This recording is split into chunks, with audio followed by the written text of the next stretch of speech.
Mineralet janë lëndë bazë me rëndësi jetësore për ne, ashtu si vitaminat.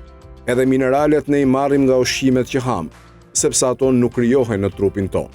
Minerale janë natriumi, kaliumi, kalciumi, magneziumi, hekuri, jodi, mangani, bakri, zinku, kromi, fluori, seleni dhe siliciumi.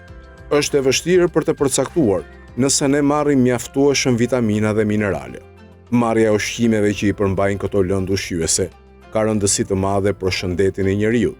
Sigurisht, duhet njohur edhe sasia që duhet marrë, pasi mungesa ose teprimi në ushqim dëmton organizmin. Për këtë arsye, duhet ndërtuar një dietë me ushqime për të përmbushur nevojat e trupit. Zoti thot në Kuran: thuaj, unë nuk gjej në atë që më është shpallur mua, asgjë që e ndalon njeriu të hajë çfarë të doli.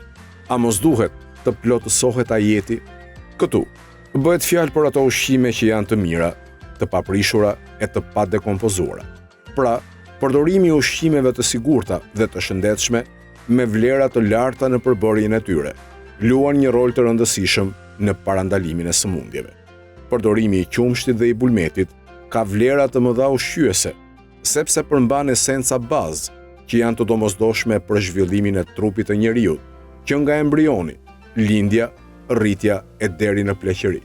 Qumshti përmban elemente rëndësishëm, të domosdoshëm që janë proteinat, karbohidratet, vajrat minerale e të tjerë. Qumshti dhe kosi ndihmojnë në rritjen e organizmit. Zoti në Kuran thot: në fakt, edhe te bagëtit ju keni shenja për të mësuar prej tyre. Ne ju japim atë që ka në barkun e tyre, prej ushqimit të përpunuar dhe gjakut, qumësht të pastër dhe të shijshëm për ata që e pinë. Veçanërisht, duhet treguar kujdes në përdorimin e ujit të pijshëm, sepse mesatarisht njeriu përmban rreth 63% ujë të shpërndarë në të gjithë trupin.